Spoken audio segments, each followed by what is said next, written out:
Hey guys, akhirnya kita selesai menyaksikan Loki episode 5. Setelah seminggu penasaran dan berasa lama banget nungguin episode 5 karena penasaran dengan varian Loki, akhirnya di episode 5 kita diberikan jawaban apa peran varian Loki lain di cabang waktu buangan ini. Nah menariknya, kita tidak cuma dikasih 4 varian Loki baru saja, tapi ternyata masih banyak lagi varian Loki lainnya, termasuk Presiden Loki dengan ekspresi kesakitannya yang bikin kita ngakak. Nah di ending episode 5 ini kita juga akhirnya mulai melihat lokasi dalang utama dari terbentuknya TVA dan juga penghapusan cabang waktu selama ini. Sedangkan di episode 4 kemarin kita akhirnya tahu kalau Timekeepers di markas TVA ternyata hanyalah robot android buatan seseorang saja. Tapi memang sejauh ini kita masih sangat yakin kalau sebenarnya dulu sekali memang ada Timekeepers yang eksis di MCU. Tapi di series Loki ini, sang dalang utama ini memakai nama Timekeepers untuk tujuan utamanya saja. Tentu kalian harus bersabar lagi menunggu episode akhir di Rabu depan. Jelas semakin membuat kita sangat-sangat tidak sabar. Secara keseluruhan episode 5 ini hanya memperlihatkan usaha dari varian Loki untuk mengetahui siapa dalang utama TVA dan juga memperlihatkan perjuangan mereka dalam melawan kabut warna janda yang bernama Alliad.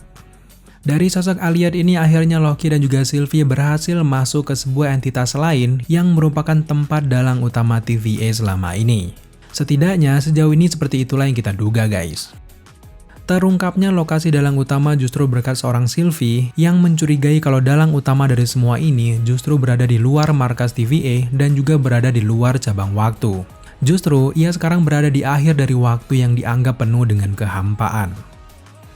Setelah momen epic Sylvie dan juga Loki mencoba memantrai Alliad, akhirnya mereka berhasil membuka suatu entitas lain dan juga menuju ke akhir waktu. Nah di sanalah terlihat singgasana satu-satunya yang berdiri dengan sangat kokoh dan kita duga kuat kalau itu adalah lokasi dalang utama TVA. Nah yang bikin kita greget, di momen inilah episode 5 harus berakhir tanpa adanya post credit scene. Dengan tidak adanya post credit scene ini menandakan kalau apa yang terjadi selanjutnya di episode 6 memang sangat-sangatlah penting dan tidak bisa dibocorkan begitu saja di end credit.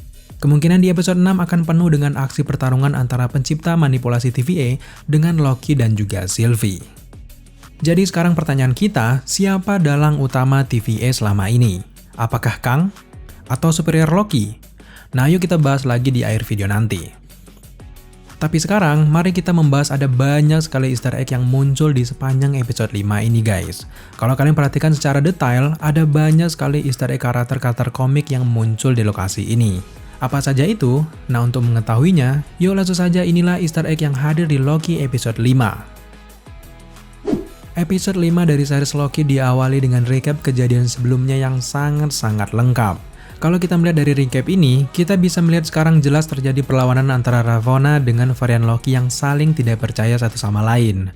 Tapi apakah recap ini menandakan sebenarnya dalang utama dari series Loki masih sebatas anak buah sang pencipta TVA saja? Kita menduga kalau sang villain besarnya belumlah dimunculkan di akhir series ini guys. Tapi siapa tahu, dan kita tunggu saja nanti di episode 6-nya. Selanjutnya yang menarik perhatian kita juga yaitu dari judul episode 5 yaitu Journey into Mystery.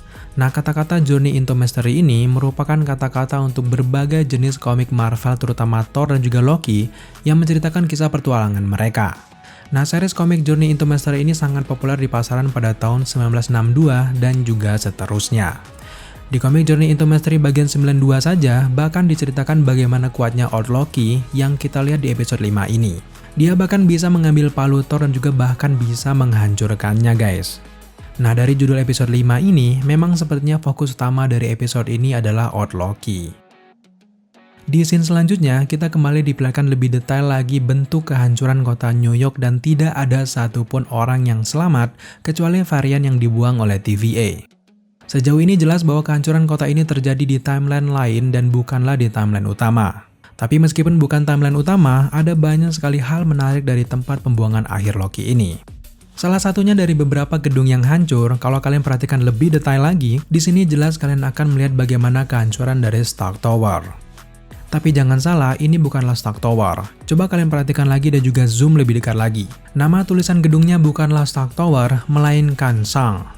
Nah, Sang ini merupakan Sang Enterprise, sebuah perusahaan yang juga muncul di komik Avengers pada tahun 2015. Nah, yang makin menarik lagi, ternyata pemilik perusahaan Sang ini merupakan sosok misterius bernama Mr. Griffon. Faktanya di dalam komik, Mr. Griffon ini adalah alter ego untuk Kang the Conqueror yang terjebak di abad ke-21. Nah, hal ini semakin menarik guys, karena kita tahu bersama kalau Kang the Conqueror memang memusnahkan semua versi alternatif dirinya di berbagai cabang waktu. Tentu saja hal tersebut dilakukannya agar hanya dia yang bisa berkuasa di setiap realitas. Dengan diperlihatkannya Sang Enterprise yang hancur lebur ini, membuat sosok Kang makin dekat dengan dalang semua ini guys.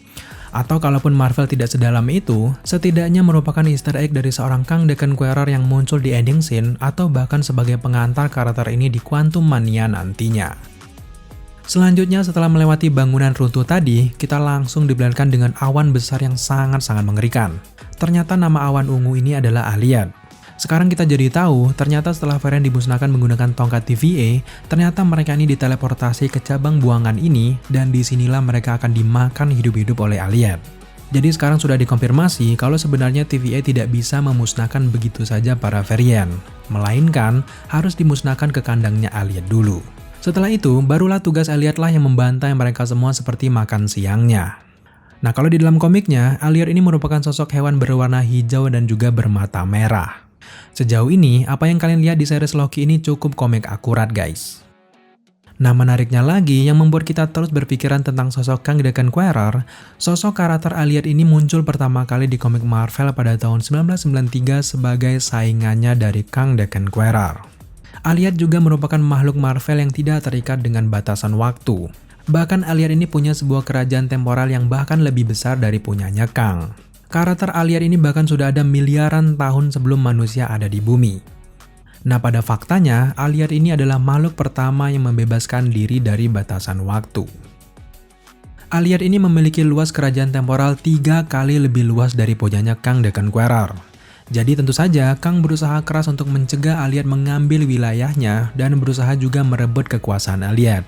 Bahkan di dalam komiknya, sempat Kang ini terjebak di ambang kematian. Lalu singkatnya Ravonna mengambil alih kekuasaan Kang, tapi dalam kekuasaannya, Ravonna tanpa sengaja membuka tabir batasan Alliad sehingga membuat kerajaannya dilahap habis oleh Alliad.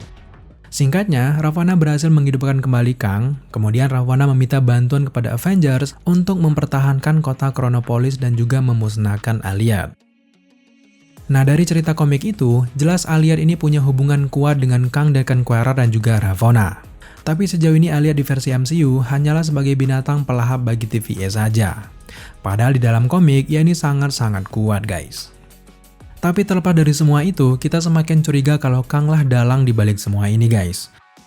Kalau kalian coba untuk mencocokkan dengan cerita komik tadi, saat ini Ravonna menguasai TVA. Dan saat ini kita duga kalau Kang berada di akhir dunia sama seperti cerita di dalam komiknya, di mana Kang terjebak di suatu akhir dari dunia. Nah, kemungkinan besar sosok di balik entitas lain tadi adalah sosok Kang. Memang sejauh ini kita akui kalau teori kita ini masih terlalu rapuh. Tapi kalaupun bukan sosok Kang, bisa saja penjahat utama di series Loki ini hanya Alliad saja. Untuk lebih jelasnya nanti kita akan bahas lagi. Sekarang, mari kita berlanjut ke Easter egg selanjutnya. Easter egg selanjutnya di antara adegan pelarian varian Loki ini, kalau kalian perhatikan secara jeli, di reruntuhan tanah ini sekilas kita melihat ada helm dari Yellow Jacket, musuh dari Ant-Man yang pertama. Nah, pada faktanya, Yellow Jacket dikalahkan berkat perang subatomik antara Ant-Man dan juga Yellow Jacket. Sejak saat itu, karakter Yellow Jacket MCU menghilang dan tidak pernah muncul lagi di film-film MCU. Nah, di sini kita duga kuat kalau Yellow Jacket terjebak seperti Janet Van Dyne di alam kuantum, dan di sana justru dia melihat fakta sebuah alam yang tidak terpengaruh oleh waktu. Bahkan di sana ia bisa melakukan banyak sekali hal, seperti menciptakan kerajaan sendiri seperti Kang the Conqueror dengan Chronopolisnya. Atau bahkan ia bisa pergi kemanapun yang ia mau. Atau jangan-jangan Yellow Jacket lah villain utama dari series Loki ini. Tapi jelas teori ini masih sangat-sangat liar. Tapi yang jelas, dengan diperlihatkannya helm Yellow Jacket yang hancur ini, bisa membuktikan kalau Yellow Jacket juga menjadi varian di cabang waktu TVA. Masih di detik-detik adegan pelarian antara varian Loki dari Alliad. Nah, di antara tumpukan ini, kita melihat ada sebuah bangkai helikopter. Yang membuat kita sangat terkejut, di sini kita melihat ada tulisan Thanos sangat besar di bagian ekor helikopter ini. Sudah jelas kalau kita melihat dari warna kuning dan juga tulisan Thanos di heli itu, ini merupakan easter egg besar untuk sosok Thanos. Di komik dalam beberapa pertarungan, Thanos selalu menggunakan helikopter kuning favoritnya dan ia sangat suka dengan heli ini guys. Heli Thanos ini pertama kali muncul tahun 1979 di komik Spidey Super Story bagian 39. Di dalam komik itu diceritakan kalau Thanos ini berusaha keras mencuri Cosmic Cube yang kita kenal sekarang sebagai Tesseract. Nah di timeline ini, Thanos bertarung dengan Helicat untuk merebut Cosmic Cube tersebut, dan pada akhirnya Spider-Man hadir merebut Cosmic Cube itu, lalu Thanos pun ditangkap. Memang sosok Thanos di komik ini tidak se-badass yang ada di Avengers Endgame. Bisa jadi, realitas Thanos yang lemah ini berada di cabang waktu yang lain. Dengan hadirnya bangkai heli Thanos ini, tentu menjawab semua pertanyaan kalian selama ini. Pertanyaan tersebut terkait tentang Thanos yang juga ikut mengacaukan waktu. Jadi di realitas lain, Thanos juga ikut dibasmi oleh TVA ya guys. Hanya saja kemungkinan Thanos di realitas lain itu tidak sekuat Thanos yang kita kenal. So sekarang kita beralih ke adegan selanjutnya. Setelah Loki membuka pintu persembunyiannya, selanjutnya kita diperlihatkan sebuah lapisan tanah menuju ke lokasi bunker persembunyian mereka. Tapi sebelum itu, di sini kita juga melihat tempat makan TVA yang juga ikut terkubur di tanah. Di sini kita menduga kalau tempat makan TVA ini dibuang secara cuma-cuma oleh para Minutemen dan di dunia ini sekaligus tempat sampah bagi TVA itu sendiri. Jadi apapun yang tidak berguna di kantor TVA dibuang langsung ke sini. Setelah kita melihat tumpukan sampah TVA, selanjutnya kita ternyata melihat Mjolnir yang ikut terkubur di dalam tanah. Nah, bajingannya series Loki ini, ternyata setelah Infinity Stone yang hanya menjadi penindih kertas saja, di sini justru Mjolnir juga ikut dihina guys. Bahkan palu Thor ini lebih hina lagi dari Infinity Stone, ia ini hanya menjadi sampah tidak berguna sama seperti bekas makan dari TVA. Jelas ini merupakan fakta yang sangat lucu bagi kita guys. Tapi memang setelah kita melihat Mjolnir ini, kita tidak tahu apakah Thor juga melanggar cabang waktu ataupun tidak. Tapi setelah itu kita jadi tahu kalau palu itu punya siapa. Setelah melihat Mjolnir, secara mengejutkan kita juga melihat sosok Throg. Throg yang merupakan Thor versi katak ini terkurung di dalam toples dan berusaha untuk menggapai Mjolnir miliknya. Nah buat teman-teman yang belum tahu, Throg ini memiliki nama asli Simon Walterson. Simon Walterson ini adalah manusia yang diubah menjadi katak oleh sihir dan kemudian diberikan kekuatan Thor setelah mengambil Mjolnir. Nah tampaknya Throg juga varian di versi MCU. Jadi sekarang kita tahu kalau MCU sangat gampang memangkas kejadian yang ada di dalam komik. Jika kejadian komik tidak terjadi di MCU, artinya terjadi di cabang waktu lain dan juga otomatis menjadi varian bagi TVA. Oh ya, kita juga melihat toples amfibi Asgard yang diberi tulisan label T365. Nah, T365 ini mereferensikan komik Thor 365 pada tahun 1986, di mana di komik itu Throg pertama kali muncul. Selanjutnya di sini kita sekilas melihat ada kotak wine. Nah, merek kotak ini ternyata adalah Roxy Wine. Nah, di sini kita menduga kalau Roxy Wine ini didapat dari supermarket Roxcart sebelumnya.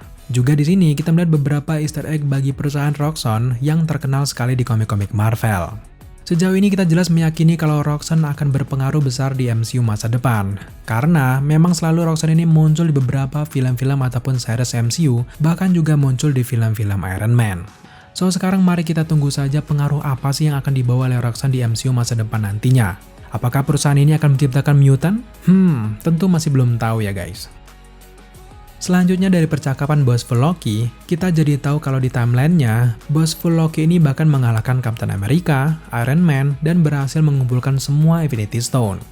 Jelas varian Loki satu ini yang paling membanggakan di antara yang lain. Tapi di episode 5 ini, kita tidak tahu jelas nasibnya setelah perkelahian dengan Presiden Loki dan juga yang lainnya. Dengan Infinity Stone yang sudah ia kumpulkan, apakah dia juga akan memiliki peran penting nantinya? Atau kemungkinan besar, Infinity Stone milik Bossful Loki inilah yang ada di lacinya Cassie di awal-awal episode. Selanjutnya ini bukan easter egg, tapi cukup menarik untuk dibahas. Pembahasan ini tentang minuman bertuliskan High Sea yang diminum oleh Kid Loki ini guys. Merek minuman ini adalah Ecto Cooler High Sea yang sudah tidak diproduksi lagi di Amerika dan juga pertama kali muncul pada tahun 1989. Menariknya di series Loki ini sangat detail guys. Sudah banyak sekali merek produk lama yang tidak dimunculkan lagi, antara lain minuman Josta milik Mobius dan juga kotak susu Boku milik Cassie. Nah hal ini menandakan kalau TVA benar-benar menjelajah banyak waktu, dan di setiap realitas, produk yang sudah rusak di timeline utama justru masih populer di realitas yang lain.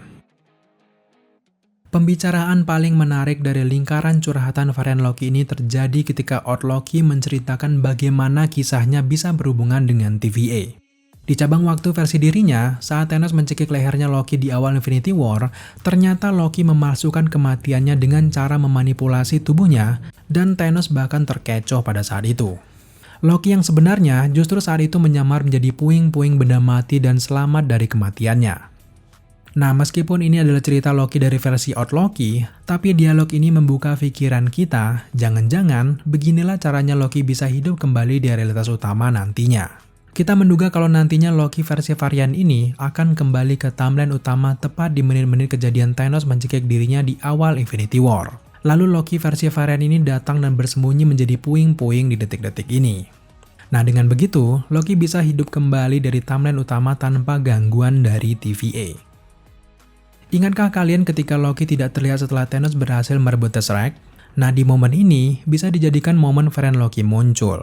Dengan memanipulasi adegan ini, maka bisa secara langsung membuat ia hidup di timeline utama kembali dengan berbagai pengalaman multiverse yang ia miliki. Jelas sangat menarik meskipun ini masih sebatas teori saja.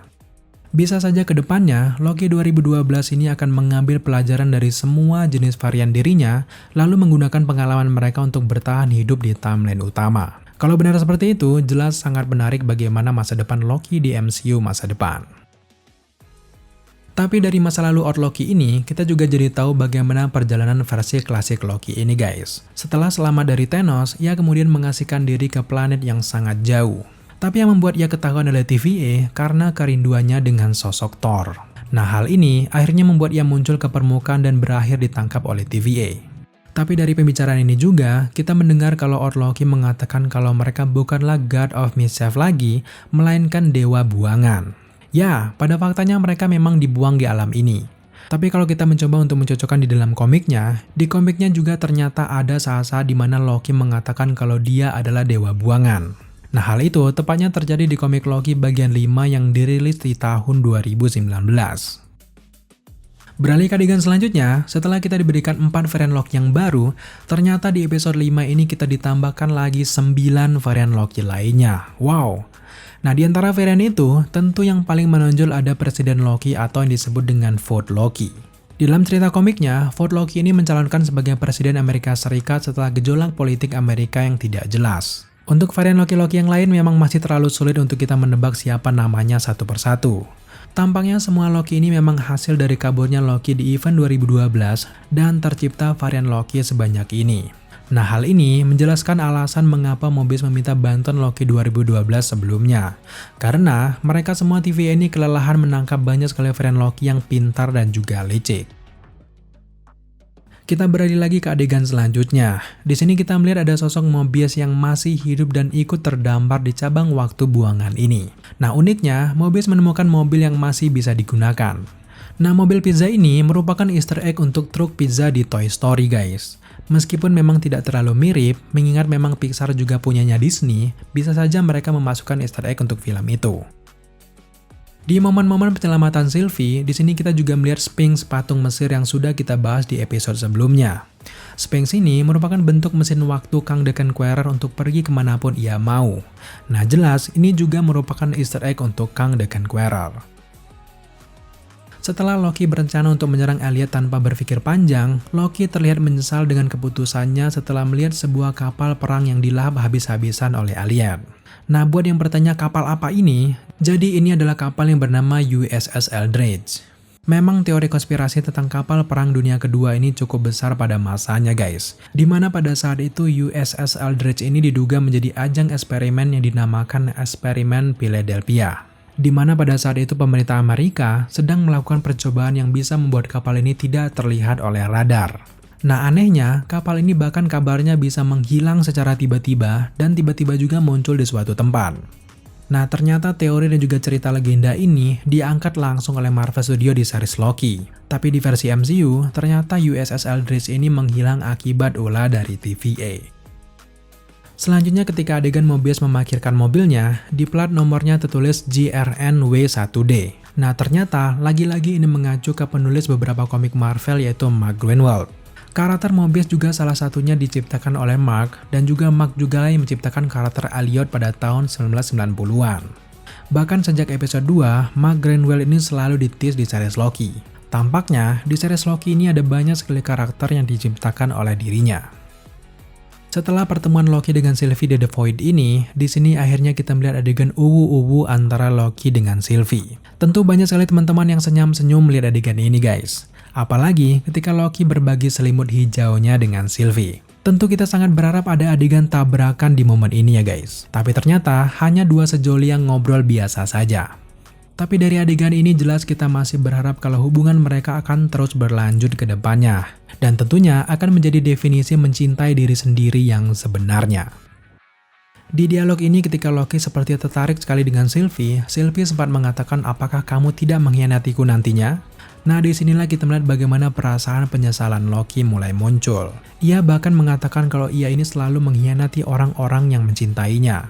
Tampaknya kali ini Loki ingin menunjukkan kalau dia benar-benar serius dengan Sylvie. Jadi sekarang apakah mereka akan menguasai satu cabang waktu bersama?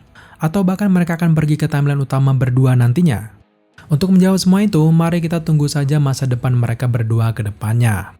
Tapi sejauh ini memang kalau kita melihat sikap optimis mereka kalau mereka ini akan selamat, tentu kita jadi teringat ketika adegan Tony Stark dengan Steve Rogers sebelum pertarungan dengan Thanos di Endgame. Di sana, Tony Stark mengatakan kalau jangan ada yang mati di antara mereka. Tapi pada kenyataannya, Tony Stark meninggal di akhir Endgame. Nah, di sini kita benar-benar curiga di antara mereka berdua nanti akan ada yang benar-benar meninggal. Dan tentu saja akan menyisakan satu varian Loki saja. Di easter egg selanjutnya, setelah Mobius, Sylvie, Loki, dan juga varian lainnya akan bersiap menghadapi Elliot, kalau kalian perhatikan di samping kiri mereka, di sana kita melihat sebuah bangkai kapal yang sangat besar. Setelah kita perhatikan lebih jelas lagi, ternyata ini adalah bangkai kapal Dark Astar milik Ronan yang ada di Guardian of the Galaxy. Kapal Dark Astar ini hancur saat pertarungan dengan bangsa Sendar. Nah tampaknya Ronan ini juga pernah menyalahi timeline sehingga membuat TVA turun tangan sehingga versi timeline utamanya Ronan tetap bisa dikalahkan. Easter egg selanjutnya yang mengejutkan juga terjadi di momen ini. Nah di antara puing-puing, kita sangat terkejut melihat ada potongan kepala yang mempunyai banyak sisi wajah. Kalau kita melihat dari jenisnya, tidak salah lagi ini adalah The Living Tribunal atau yang kita sering sebut dengan Living Tribunal. Memang cukup mengejutkan MCU memasukkan easter egg untuk The Living Tribunal di series Loki. Dan sudah jelas, langkah MCU ini benar-benar cukup beresiko. Living Tribunal ini pada dasarnya adalah pelindung keseimbangan di multiverse yang sebenarnya. Nah, sosok ini merupakan sosok yang sangat kuat di Marvel Comics. Misi dari sosok ini tentu saja untuk memburu siapapun yang akan mengacaukan multiverse. Tentu, di sini kita sangat shock melihat patung kepalanya bergelimpangan di The Void ini guys. Tampaknya orang di balik TVA ingin menghapus eksistensi Living Tribunal ini demi misi memanipulasi dirinya. Jadi bisa saja siapapun orang di balik semua ini nantinya akan berhadapan langsung dengan sosok Living Tribunal karena sudah terlalu mengacaukan realitas. Dan saat ini tampaknya TVA ingin menghilangkan siapa penjaga waktu sebenarnya di Marvel Universe. Masih di antara poin-poin sekitar Loki, di sini kita juga melihat bagaimana bentukan helicarrier milik S.H.I.E.L.D. yang sudah menjadi bangkai. Kemungkinan S.H.I.E.L.D. juga menemukan cara melakukan perjalanan waktu dan juga merusak timeline. Pada akhirnya, TVA pun akhirnya turun tangan. Di adegan selanjutnya kita juga melihat bagaimana Loki menggunakan pisau emas pemberian Kid Loki dengan sangat-sangat keren guys. Nah inspirasi pisau emas ini sebenarnya terinspirasi dari senjata mitologi milik Norse Leviathan. Nah pedang emas ini ditempa oleh Loki itu sendiri dan bisa menyalakan api seperti yang kita lihat di adegan ini.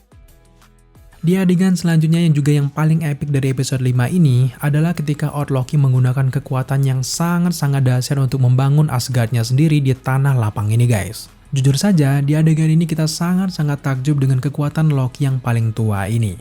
Beginilah bentukan kekuatan Loki yang sebenarnya dan masih terpendam di jiwa Loki 2012. Loki di sini dengan gampangnya memanipulasi kota bahkan bisa memanipulasi sebuah planet. Sayangnya memang Loki harus tewas dengan mulia dilahap oleh Elliot demi mengalihkan perhatian Elliot dari Loki dan juga Sylvie. Kedepan jelas kita masih ingin melihat kisah Loki ini guys. Semoga saja ada kesempatan di lain waktu. Beralih ke adegan selanjutnya, di sini kita melihat Loki dan juga Sylvie saling berpegangan tangan untuk menciptakan mantra agar dapat mempengaruhi Elliot. Melihat adegan ini, membuat kita ingat dengan adegan Peter Quill dan juga teman-teman Guardian of the Galaxy-nya yang saling berpegangan tangan mengalahkan Ronan. Nah, ternyata benar, Loki yang tadinya tidak tahu cara membuat mantra, akhirnya secara otomatis bisa memanipulasi alien dan bisa membuka gerbang menuju dalang utama dari semua ini. Nah, dari dinding yang terbuka ini, sekilas kita langsung melihat bangunan tua seperti kastil. Nah, sejauh ini, kita masih menduga kalau orang di balik gedung ini adalah sosok Kang Degenquerel. Apalagi dengan melihat ada banyak sekali awan keungu-unguan dan juga siluet mirip Kang ini, warna ini terlalu khas untuk sosok Kang Degenquerel. Kita menduga kalau disinilah pusat lokasi Kang mengawasi seluruh garis waktu. Tapi terlepas dari semua yang sudah kita lihat ini, jelas kita masih 50-50 kalau ini adalah ulah dari Kang. Setelah kita terkecoh di WandaVision tentang Mephisto, jelas kita harus hati-hati di series kali ini guys. Ketika kita sudah berpikir jauh dan juga berat, jangan-jangan Marvel Studio hanya membuat alur ceritanya sesederhana menyalakan kompor gas. Cetek. Nah, bisa saja nanti villainnya justru Loki itu sendiri yang diantaranya adalah superior Loki.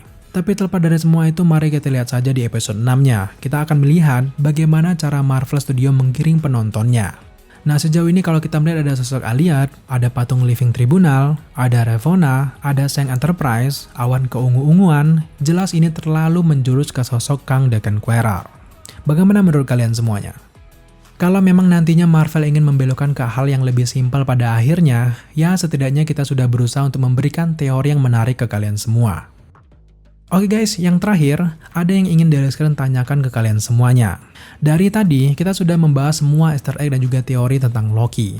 Tapi sebenarnya kita lupa, di antara puing-puing ini, kita juga melihat ada binatang seperti ayam yang selalu berkeliaran. Nah, pertanyaan Deliskren sekarang, ini ayam ras apa? Datang dari mana? Datang dari planet mana? Ataukah ini pengawas dari TVA? Silahkan kalian jawab di kolom komentar di bawah.